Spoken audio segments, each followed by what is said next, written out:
오늘 하나님께서 우리 가정을 축복해 주시고 예배를 통해서 하나님의 귀한 말씀을 우리에게 주신 줄 믿습니다. 우리 한번 따라하겠습니다. 예수님을 믿고 구원받으세요. 예수님을 믿고 구원받으세요. 네, 여러분의 삶 속에서 예수님을 믿고 구원받는 여러분들이 되기를 원합니다. 오늘 목사된 제가 이 말씀을 증거하는 계기가 된 것은요, 아버지가 그 파쿠를 하는 그곳에서 많은 사람들을 만나는데 왜 믿는 사람들에게 구원받는 은혜의 기쁨이 희미할까? 여러분들에게 먼저 물어보고 싶습니다. 여러분은 구원받은 그 삶의 감격과 감동이 여러분 넘쳐나십니까? 나는 너무나 구원받아가지고 너무 기뻐요. 그런 삶이 여러분들에게 넘쳐납니까? 또한 아버지가 이렇게 생각하면서요, 믿지 않는 사람들이 그리스도인들을 보아도 아무런 왜 도전을 받지 못할까, 이런 부분을 생각해 봤어요. 그것은 교회가 구원의 본질을 놓쳤기 때문이라는 것을 생각하게 되었어요. 그러니까 세상 사람들이 구원받은 사람을 보아도요, 아무런 감동을 받지 못하는 이유는 교인들이 자신과 전혀 다르지 않다라고 느끼는 거예요. 교인들이나 세상 사람들이나 믿지 않는 사람이랑 똑같구나. 아버지가 생각해보게 된 거예요. 탁구 치는 사람들이나 믿지 않는 사람들이 저를 만나게 되었을 때, 저 사람은 뭔가 우리랑 다르다, 그걸 느낄까요? 거기서부터 시작하게 된 것 같아요. 우리가 그 사람들하고 다르다라는 것을 어떻게 생각을 할 수 있을까? 참으로 구원받은 사람이라면요, 예수님을 만나서 구원받아서 천국 가는 삶이 얼마나 감격이 있는지, 구원받은 사람이라면요, 밤잠을 막 설치는 거예요. 시도 때도 없이 막 눈물이 하염없이 흘러내리는 거예요. 나는 하나님의 백성이 되었어. 나는 구원을 받았어. 여러분, 구원이라는 것이 무엇일까? 목사님이 생각한 건 뭐냐면요, 세상 사람들이 구원받은 사람을 부러워하지 않는 이유가 뭘까? 우리 한번 생각해 볼래요? 우리 아내에게 먼저 물어보겠습니다. 구원받은 사람을 부러워하지 않는 이유가 뭘까요?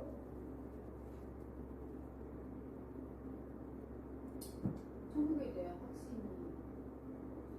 네, 천국에 대한 확신이 없을 수 있다. 수민이는 어떻게 생각하는 것 같아요? 세상 사람들이 구원받은 사람을 부러워하지 않을까? 행동이 별로 다르지 않아서. 우리 아들에게 물어보고 싶습니다. 왜 구원받지 않은 사람이 예수 믿는 사람을 부러워하지 않을까? 네, 그렇죠. 네, 목사님 생각해봤는데 어떤 부분이냐면, 첫 번째는 교인들의 삶 속에서 구원받았다라고 말하지만 세상에 흔적이 보이기 때문에 그래요. 그러니까 무슨 말이냐면, 세상을 향한 욕심, 욕망이 넘쳐나고요. 근데 그 욕망이, 욕심이요, 세상 사람보다 더 크게 느껴지는 사람들이 있어요. 욕심이 엄청나. 교인이 됐다라고 해서 욕심이 없는 게 아니라, 또한 가치관도요, 세상 사람하고 똑같아. 가치관, 돈 많이 벌어서 성공하자, 공부 잘해서 좋은 대학교 가고 좋은 집 이렇게 갖게 되자, 좋은 차 몰자. 그리고 삶의 방식이요, 전혀 다르지 않아요. 새로운 피조물의 모습이 보이지 않기 때문에 사람들이 저 사람을 봐도 우리랑 똑같은데요, 뭐 우리가 교회 다닐 필요가 뭐가 있어, 저 사람들이 뭐가 부러워 라고 생각할 수 있어요. 두 번째는 하나님의 통치와 하나님의 말씀에 살기보다는요, 나는 구원받았다는 신분의 변화만을 생각하기 때문에 그래요. 그게 무슨 말이냐면, 하나님의 말씀대로 살지 못하고 하나님의 통치 아래서 하나님 백성답게 사는 것이 아니라, 나는 단지 구원받았어, 나는 신분상으로 구원받았어 라고 이야기를 하는 거예요. 그러니까 하나님의 말씀이 그들의 삶 속에서 보여지지 않는 거야. 하나님의 통치가 그들의 삶 속에서 보여지지 않는 삶을 사는데, 복음에 대한 부분, 구원을 뭐라고 생각하냐면요, 사람들은요, 보험처럼 생각하는 거야. 예수님을 믿고 나면 나는 천국에 갑니다. 나는 예수님을 믿었음으로 말미암아 나는 죽은 다음에 천국에 갑니다 라고 생각하면서요, 현 시대의 삶이 전혀 새로운 삶을 보여주지 않고 변화된 삶을 보여주지 않는 거야. 여러분 동의하십니까? 이런 삶이 세상 사람들이 우리 크리스찬을 보고 부러워하지 않는 삶이라는 것을 여러분 동의하십니까? 저는 많이 생각해봤어요. 그리고 세 번째는 여러분 잘 생각해보세요. 여러분 세상 사람들이 우리 크리스찬들을 부러워하지 않는 모습은요, 고난을 해석하는 방식이나 고난을 견뎌내는 태도가 세상 사람들과 전혀 다르지 않아요. 스미나 오빠가 뭐라고 했을까요? 그렇죠. 고난을 해석하는 방식이나 고난을 견뎌내는 태도가 세상 사람들과 전혀 다르지 않아요. 그리고 삶의 방식이 전혀 다르지 않아요. 고난이 다가와. 집이 망하거나 돈이 없어. 그러면 우리의 삶이 뭐냐면, 아빠 돈 벌어와. 아빠 세상 사람들은 잘 사는데 왜 우리 집은 이렇게 가난해? 이런 태도를 갖는 부분들이나, 또한 누가 아팠을 때 동일하게 아파하면서 막 고통당하며 울면서, 물론 슬픈 건 마찬가지야. 고난을 당하는 모습들이 우리의 태도는요 달라져야 돼요. 왜냐하면 우리가 이 땅 가운데 살아가는 모습이 전부가 아니라 우리는 저 하늘나라의 천국을 바라보는 백성이기 때문에, 또한 고난을 통해서 우리가 하나님과 더욱더 가까워질 수가 있어요. 고난을 통해 하나님 앞에 더 기도하고, 우리가 매달리면서 교회가 이렇게 세워졌는데 하나님 부흥되게 해주세요. 근데 부흥이 안 될 것처럼 보일 때도 있어. 그것이 우리의 고난이라고 생각할 수도 있지만, 또한 우리의 삶에 자녀가 변화되지 않고 남편이 변화되지 않고 아내가 변화되지 않는 것처럼 보일 때도 있어요. 내 삶은 왜 그런가? 라고 생각할 수 있지만, 그러나 크리스찬은 고난을 대하는 태도가 바뀌어야 한다는 거예요. 여러분, 예수 믿고 구원받았다라고 하는 사람들의 특징은 어떤 분이냐면요, 구원받으면 세 가지가 일어나는데, 대표적으로 칭의와 성화와 영화의 과정이 일어나. 칭의는 뭐냐면 의롭다 칭함을 받는 거예요. 내가 예수님이 나를 위해서 십자가에 죽으심과 부활하심을 믿으면요, 여러분들 가운데 하나님께서 의롭다 칭하는 거예요. 칭이라는 것은 단회적으로 일어나. 우리 한번 따라 볼까요? 가슴에 손을 얹고, 나는 예수님이 나를 위해서 십자가에 죽으심과 부활하심을 믿습니다. 네, 여러분들이 이렇게 예수 그리스도를 믿잖아요. 그러면 그 고백을 듣고 예수님께서, 야, 너는 의롭다, 너는 죄가 없다 라고 하나님께서 법적으로 단회적으로 일시에 선포해 주시는 거야. 이게 칭의의 과정이에요. 그런데 이것만 있으면 안 되는 거야. 성화의 과정이 있는데, 성화의 과정은 뭐냐면요, 예수님을 믿고 구원받은 사람은 예수 그리스도를 닮아 욕망과 가치와 삶의 방향이 변화가 일어나는 것을 말해요. 욕심을 내려놓고 여러분의 가치관이 하나님의 말씀의 가치관을 두고 삶의 방향이 변화된 삶을 사는 거야. 그러니까 나는 보험처럼 예수님을 믿고 나는 천국에 갑니다, 나는 죽으면, 그런 삶이 끝나는 것이 아니라, 내가 진짜로 예수님을 믿었다면 성화의 과정, 이 땅의 삶의 변화가 있고 하나님의 말씀대로 살아서 욕심을 버리고 성경의 말씀의 가치관을 두면서 삶이 예수님을 닮아가며 희생하면서 사랑하면서 사람들을 사랑하는 삶을 살아가게 됐다는 거야. 그것이 구원받은 삶의 특징이라는 거야. 그런데 그것을 우리 기독교가 잃어버렸어. 삶 속에서 예수 그리스도를 발견할 수가 없는 거야. 그런 다음에 세 번째가 영화의 과정인데, 영화의 과정은요, 우리가 마지막 날 때 부활의 몸을 입는 것을 말해. 우리 가족 여러분들은 예수 그리스도가 우리를 위해서 십자가에 죽으시고 부활하시고 우리가 죽은 이후에 여러분들은 예수님처럼 부활의 몸을 입을 것을 확신합니까? 확신합니까? 네. 우리는 죽은 다음에 예수님처럼 부활의 몸을 입어요. 그래서 영원한 하나님 나라의 천국에 들어가서 하나님을 찬양하고 예배하고 하나님이 맡겨주신 정말 큰 나라, 하나님의 나라를요, 정복하고 다스리는 그런 권세를 우리에게 주셔요. 오락하는 것보다, 게임보다, 만화책 읽는 것보다, 책 읽는 것보다 훨씬 즐겁고 재밌고 견딜 수 없는 기쁨과 감사가 넘쳐나는 것이 천국이라는 거야. 그것이 영화의 과정이에요. 그러니까 예수님 믿는 사람은 칭의의 과정. 단회적으로 내가 예수님 믿겠다라고 고백하면 예수님이 너는 내 하나님의 자녀다. 성화의 과정, 예수님을 닮는 과정. 그리고 영화의 과정, 천국에 들어가는 과정이 세 가지가 합쳐서 구원이라는 부분을 여러분들과 함께 나누기를 원해요. 오늘 말씀을 보는데요. 창세기 2장 17절과 3장 3절에서 5절 말씀 같이 한번 읽어볼게요. 읽겠습니다. 우리 말씀 보면서 읽어볼게요. 시작! 선악을 알게 하는 나무의 열매는 먹지 말라. 내가 먹는 날에는 반드시 죽으리라 하시니라.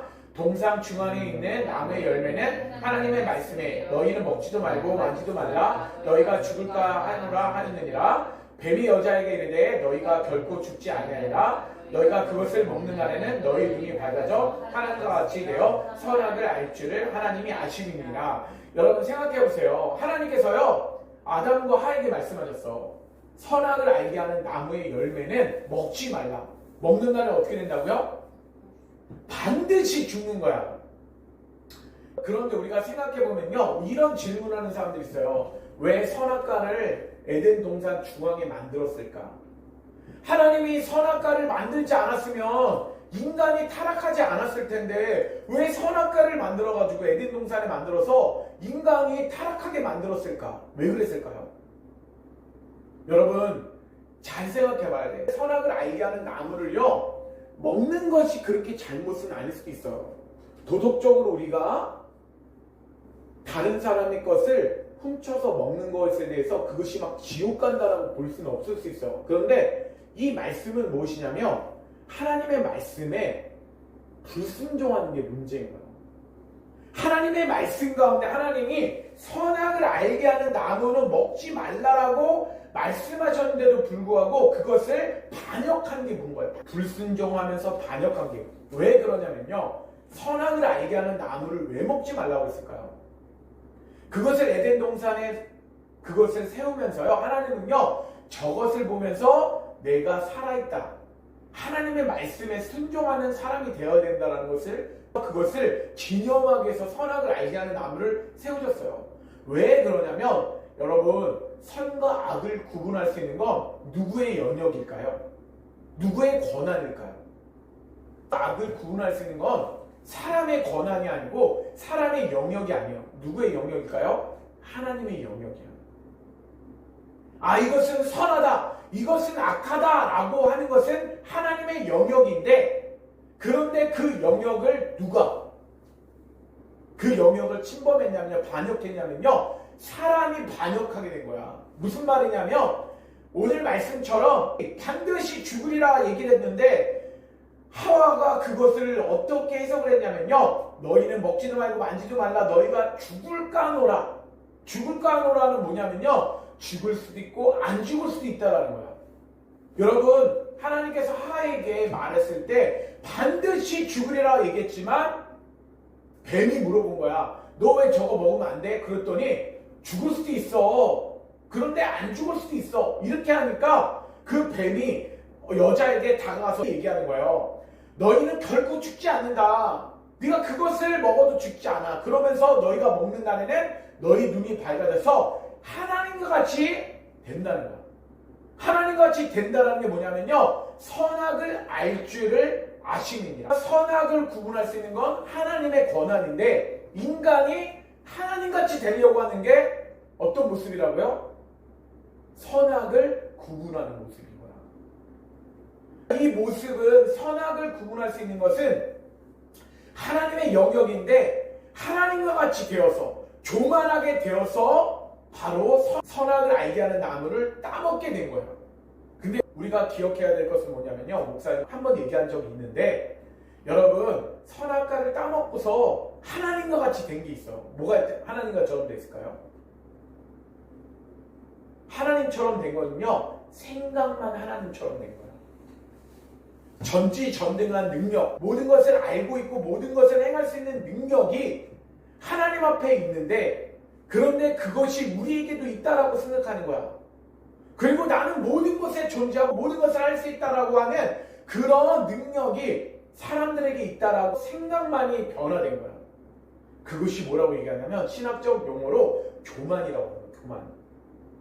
그러면 우리가 생각할 때, 아담이 선악과를 알게 하는 나무 열매를 먹었는데 그 사건이 도대체 나랑 무슨 상관이 있어요? 아담은 아담이고 나는 난데 왜 아담이 선악과 따먹은 걸 통해서 나하고 연결을 짓느냐라고 말할 수 있어. 여러분, 그런데 이것이 바로 교만이야. 여러분, 대통령이 국가를 대표해서 사람들하고 교역을 하거나 무역을 할 때 법적인 것을 사인을 할 때가 있어요. 법적 효력이 있을 때가 있잖아요. 한 국가의 대통령이 국가 간의 조약에 서명을 하면 그 행위는 한 개인의 행동일까요? 아니면 국가 전체의 효력을 발생하는 걸까요? 그렇죠. 대통령이 사인을 하면요, 국가 전체의 효력을 대표하여서 효력이 발생이 되는 거예요. 그와 같은 거예요. 그러니까 대통령이 사인했는데 그건 내가 사인한 게 아니야, 이게 아니라 이것을 다른 설명을 하면요, 축구 대표팀이 다른 나라하고 축구를 했어요. 지면 축구 선수가 진 거예요? 대한민국이 진 걸까요? 대한민국 전체가 진 거예요. 왜 그러냐면 그 축구 국가대표는 우리나라에서 제일 잘하는 사람 대표 국가로 나왔기 때문에 우리나라 전체가 진 거야. 한 사람인 것 같지만, 그리고 축구 선수 11명인 것 같지만 그 사람들이 대표하는 거야. 그와 마찬가지로 아담은 우리를 대표하기 때문에 아담이란 뜻이 사람이란 뜻이에요. 사람 인류의 전체를 대표하는 거야. 그래서 그가 지은 원죄가 우리 인간에게도 동일하게 효력을 발생하는 거야. 그런데 그것이 동일하게 효력을 발생한다는 것을 어떻게 알 수 있을까라는 부분인데요. 여러분, 왜 우리의 잘못이 되는가? 타락의 본성이요, 우리에게 그대로 남아있다는 것을 알게 돼요. 원죄의 본성이 우리에게 그대로 남아있어. 그것을 알 수가 있는 게 뭐냐면요, 아담이 불순종해서 선악을 알게 하는 나무를 따먹었잖아요. 여러분, 우리는요, 하나님의 뜻이 아니라 우리의 뜻대로 모든 것을 결정하려고 해요. 그것이 선악을 불멸하면서 타락한 인간의 타락한 본성이라는 거예요. 아담만 그렇다는 게 아니에요. 지금도 우리가 모든 일을 할 때 우리 하나님의 뜻이 아니라 내 뜻대로 모든 것을 결정하려고 하는 거예요. 크리스찬에도 이런 것들이 있다라는 거예요. 우리 스민이 모든 것을 하나님의 뜻대로 결정해? 우리 엄마 모든 것 다 하나님의 뜻대로 결정하나요? 우리 아들 모든 것 다 하나님의 뜻대로 결정하나요? 이와 마찬가지로 아담의 원죄가 있다면 우리에게 뭐냐면 스스로 짓는 자범죄가 우리 인간에게도 동일하게 있다라는 거예요. 두 번째는요, 말씀보다 내 감정을 기준으로 삼아요. 나의 삶 속에서 하나님 말씀보다 내 감정을 기준으로 내가 하고 싶은 대로 살아갈 때가 있다라는 거예요. 그리고 세 번째는 뭐냐면요, 하나님이 없어도 나는 충분히 살 수 있다고 생각해요. 여러분, 은연중에 우리의 마음속에 하나님이 없어도 나는 내 지식과 내 경험과 내가 살아갈 수 있는 거지 뭐 하나님이 다 필요해 라고 생각하면서 세상 사람들은요, 하나님이 꼭 필요하다고 생각하지 않아요. 그리고 네 번째를 보면 알 수 있는데, 하나님께 불순종한 아담과 같은 태도를 갖고 있는 거는요, 하나님께 묻지 않고 내 인생의 방향을요, 우리는 결정한다는 거예요. 모든 것을 하나님 앞에 묻지 않아요. 내 인생의 결정은 나한테 있다라고 생각하는 거예요. 그것이 아담과 같은 타락한 본성을 가진 우리의 삶이라는 거예요. 첫 번째는 타락한 상태는요, 아담과 동일한 상태. 하나님 말씀에 따라서 결정하지 않고 내가 살고 싶고 내 가치관으로 살아가려고 하는 그런 삶이 우리의 삶 가운데 있는데, 우리는 그래도 예수 그리스도를 믿기 때문에 하나님 말씀대로 살아가려고 해요. 믿지 않는 사람들, 예수를 꼭 믿어야 되는 사람들은요, 자신에 대한 세상의 욕망과 가치와 자기가 살고 싶은 대로 하나님이 없어도 된다라는 그런 마음을 가진 것은 아담과 같은 타락한 본성이 그대로 우리 가운데 남아있다는 것을 여러분들과 나누기를 원하는 거예요. 여러분, 장님이 있는데 목사님이 이런 이야기를 들었어. 눈 자체가 여러분 이렇게 감으면요, 뭐가 보면요, 눈 한번 감아보세요. 어떻게 보일까요? 세상이 깜깜해요. 근데 여러분 생각에 눈 떠보세요. 진짜로 생각해봐요, 여러분. 그런데 눈 자체가 없어. 눈 두 개가 자체가 아예 없어요. 눈이 깜깜한 게 아니라 어떻게 될까요?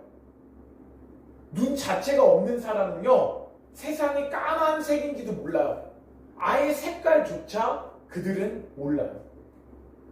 근데 그들에게 빨간색은 이런 색깔입니다. 그러면 그들에게 그것을 알 수가 있을까요? 알 수가 없어요. 그러니까 그들이 자체 본질, 그들의 갖고 있는 것을 향상시켜서 더 좋게 만드는 것이 아니라 그들의 삶의 본성 자체, 본질 자체를요, 눈을 주어서 눈을 뜨게 할 수 있는 예수님 앞에 인도하지 않으면, 색깔을 볼 수 있는 눈을 주지 않으면요, 그들의 삶은요, 완전히 바뀌어지지 않아요. 알겠죠? 여러분, 두 번째는 사람의 타락한 문화를 보여주는 사건은 바벨탑이에요. 우리 창세기 11장 4절과 9절, 로마서 3장 11절까지 연달아서 같이 한번 읽어볼게요. 읽겠습니다. 시작. 또 말하되 자 성읍과 탑을 건설하여 그 탑 꼭대기를 하늘에 닿게 하여 우리 이름을 내고 온 지면에 흩어짐을 면하자 하였더니 그러므로 그 이름을 바벨이라 하니 이는 여호와께서 거기서 온 땅에 언어를 혼잡게 하셨으므로 이니라. 여호와께서 거기서 그들을 온 지면에 흩으셨더라. 깨닫는 자도 없고 하나님을 찾는 자도 없고 라는 부분인데요, 여러분, 아담의 본성을 가진 사람들은요 타락했어요. 타락한 사람들은요 바벨탑을 쌓으면서 그들은 타락한 본성을 가지고 그들은 하나님 앞에 완전히 오염된 상태가 된 거야. 여러분 생각해 보세요. 완전한 타락한 인생, 그리고 하나님 말씀 가운데 불순종하는 인생, 자기의 뜻대로 살아가는 사람들이요, 하나님 보시기에 그것은 선할까요, 악할까요? 악해요. 그리고 그들이 생각하는 모든 것들을 생각해 보면요, 하나님이 기뻐하시는 생각을 할 수 있을까요? 타락한 사람들은 하나님이 기뻐하시는 것 자체 생각도 할 수가 없는 그런 타락한 본성으로 변화되어 버렸어요. 그러면 그들이 생각하는 것들이 변화되었다면 아담 이후의 삶 속에서 변화된 타락한 문화가 뭐냐면요, 바벨탑 사건이에요. 바벨탑. 7장 4절에 보니까 바벨탑을 왜 지었냐면요, 성읍과 탑을 건설해서 그 꼭대기가 하늘에 닿게 하자. 첫 번째는 왜 탑을 지었다고, 바벨탑을? 그 꼭대기가 하늘에 닿게 하자는 거예요. 하늘에 닿게 하자라는 의미는 어떤 부분이냐면요, 하나님보다 우리가 더 위로 올라가자는 거예요. 결과. 근데 왜 그러냐면요, 그 전에 어떤 사건이 있었어요? 노아의 방주가 있었어. 창세기 6장부터 9장까지 노아의 방주가 있었는데 비가 온 땅을 다 쓸어버렸어. 물이 넘쳐난 거야. 여러분 생각해보세요. 물이 산 높이까지 찬 거예요. 그들의 생각은 뭐냐면 하나님이 물로써 우리를 심판해도 우리는 물에서 심판에서 벗어날 수 있는 높이까지 우리가 올라가면 된다. 하나님이 우리에게 물로써 심판을 하셔도 우리는 하나님이 필요 없어. 우리는 꼭대기를 지어서 우리의 스스로의 힘으로 물의 심판에서 벗어날 수 있다라고 생각하면서 탑을 꼭대기까지 쌓은 거예요. 그리고 두 번째는 뭐냐면요, 우리의 이름을 내고, 그들이 특징이 뭐냐면요, 하나님의 이름을 부르는 것보다 자신이 이름을 내는 거야. 여러분 생각해보세요. 콩쿨 대회, 피아노서 콩쿨 대회에 나가서 자신의 이름을 막 높이는 것, 그것이 좋은 걸까요? 거기서 하나님 앞에 영광을 돌리는 사람들은 하나님의 마음에 합한 사람들이 될 수 있어요. 또한 어떤 수학 경시대나 올림피아 경시대에 화학이나 모든 것들에 나가서 자기 이름을 내면서 그것이 하나님 기뻐하실까요? 그렇지 못하다는 거예요. 구약의 사울 왕도요, 어떤 분이 있었냐면 전쟁을 통해서 자기가 승리하고 돌아왔을 때 그 왕을 잡아왔을 뿐만 아니라 그가요 기념비를 만들어서 거기다가 내가 아말렉을 이겼다 라고 하면서 기념배에 자기 이름을 썼어요. 타락한 사람의 본성은 뭐냐면요, 자기 유익을 위해서 자기를 사람들에게 알리는 본성들이 있다는 거예요. 하나님의 영광을 위하여 하나님의 이름을 부르는 것이 아니라, 하나님을 찾는 것이 아니라 하나님은 나에게 필요가 없어요. 그러면서 탑을 높게 쌓고 우리 이름을 내고 그리고 마지막이 뭐예요? 온 지면에 흩어짐을 면하자. 여러분 하나님께서는요 우리에게 뜻을 주셨어요. 생육하고 번성하라. 땅에 충만하라. 그런데 지금 어떤 부분을 얘기를 하냐면요. 땅에 충만한 인생을 살아가는 것이 아니라 그들은 어떤 문화를 만들어 놓고 그 문화 속에서 우리는 우리가 살고 싶은 대로 살겠다. 어떤 법규를 만들어서 그 법규대로 우리가 살아가겠다라고 하면서 우리가 똘똘 뭉쳐서 하나님 필요 없이 우리가 우리 뜻대로만 살아가자라고 이야기를 하는 거야. 여러분 이것이 타락한 문화를 보여주는 사건입니다. 그럼 마지막 그렇다면 우리가 어떻게 구원을 받을 수 있을까? 그럼 우리는 예수 믿고 어떻게 구원을 받을 수 있을까? 예수님은 우리를 구원하시기 위하여 어떤 행동을 하셨을까? 우리 로마서 5장 18절과 19절 말씀 읽어보겠습니다. 같이 읽겠습니다. 시작! 그런즉 한 범죄로 많은 사람이 정죄에 이른 것 같이 한 의로운 행위로 말미암아 많은 사람이 의롭다 하심을 받아 생명에 이르느니라. 한 사람이 순종하지 아니함으로 많은 사람이 죄 있는 것 같이 한 사람이 순종하심으로 많은 사람이 의인이 되리라. 예수님이 우리를 위해서 십자가에 못 박혀 죽으셨어요.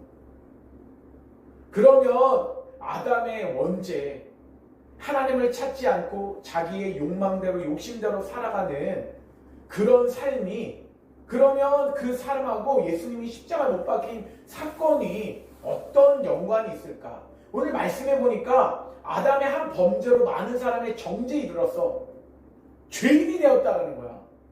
그 사람이 죄인의 대표가 됐기 때문에 모든 사람들이 죄인이 되었지만, 그런데 한 사람의 의로운 행동으로 말미암아 그 사람으로 말미암아 예수님이 우리를 위해서 십자가에 죽으신 사건을 통해서 많은 사람들이 의롭다 하심을 얻어 생명에 이르게 되었다는 거예요.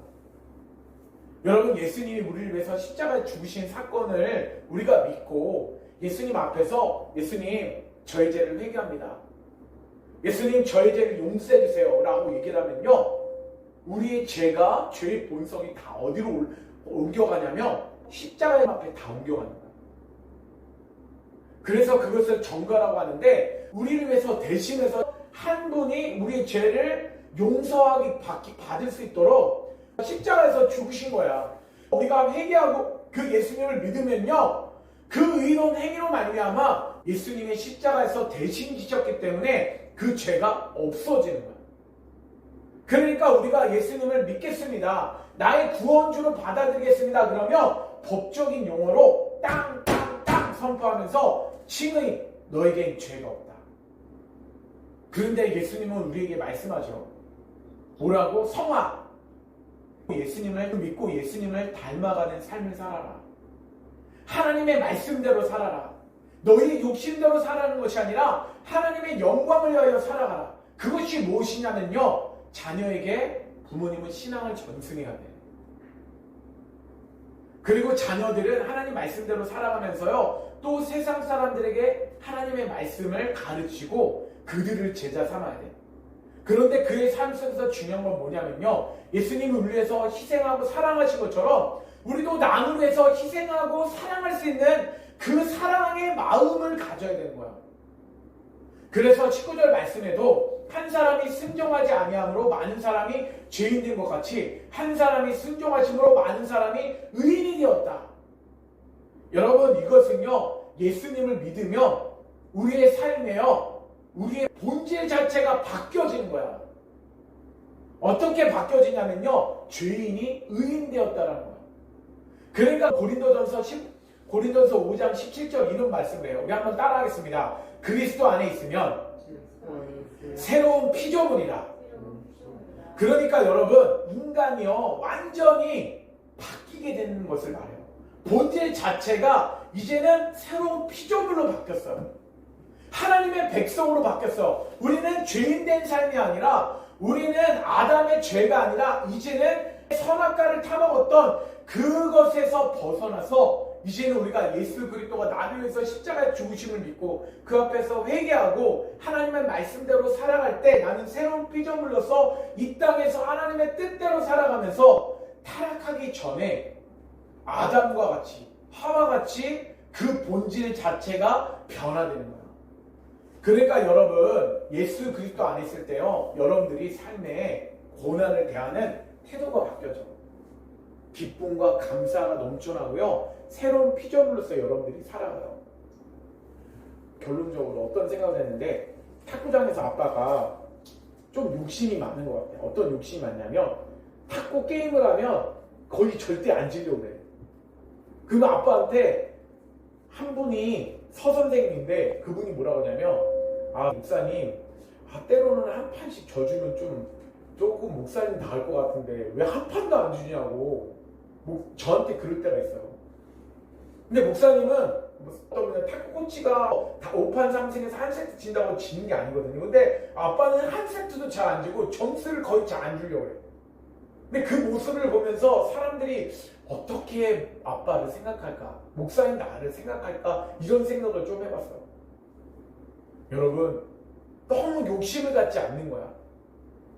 너무 그 사람들한테 조금 즐겁게 감사하면서 쳐주면서 한 세트도 져주면서 탁구를 칠 수도 있는 거야. 그렇다고 아빠가 탁구장에 가면 다시 지려고 져줄까? 그렇지 않을 수도 있어. 그런데 하나님 말씀을 생각했을 때는요, 여러분들의 삶 속에, 여러분들이 집에서도 엄마만 설거지를 해야 될까요? 엄마만 청소를 해야 될까? 아빠만 돈 열심히 벌고서 아빠만 열심히 살아야 될까? 그게 아니라는 거예요. 방 청소도, 여러분들이 집 청소도, 설거지도 도와가면서 서로가 사랑하고 희생하면 서로가 아껴주고 해야 되는 부분이 필요한 거예요. 여러분, 남으로 해서 먼저 남이 어떻게 생각할까? 예수님이라면 어떻게 생각할까? 그것이 바로 예수 믿고 구원받는 삶이라는 것을 우리가 생각해 봅니다. 우리 가슴에 손을 얹고 우리 다시 한번 따라하겠습니다. 가슴에 손을 얹으세요. 이제 기도하고 마치겠습니다. 네, 우리 원희도 가슴에 손을 얹고 아빠의 기도를 따라하세요. 하나님 감사합니다. 아담의 원죄와 저의 자범죄를 회개하고 용서해 주시니 감사합니다. 예수 그리스도가 저를 위해서 십자가에 죽으심과 부활하심을 믿습니다. 우리의 신분만 변화된 것이 아니라 우리의 삶에 하나님과의 관계가 회복되었음을 믿습니다. 하나님을 나의 왕으로 모셔드립니다. 하나님의 백성답게 하나님의 말씀대로 살아가는 하나님의 백성이 되었음을 감사합니다. 이제부터 하나님의 말씀을 읽고 하나님 말씀을 사랑하고 하나님 말씀대로 살아가도록 하겠습니다. 하나님 말씀대로 살지 못할 때는 회개하면서 용서를 구하며 점점점 예수 그리스도를 닮아가도록 하겠습니다. 예수 그리스도가 가셨던 그 길을 희생하고 사랑하는 길을 가도록 하겠습니다. 그 이후에 마지막 날에 우리가 부활의 몸을 입고 천국에 영원히 살아갈 것을 믿습니다. 그렇게 살아갈 수 있도록 인도하신 것 감사합니다. 예수님의 이름으로 감사하며 기도드립니다. 아멘.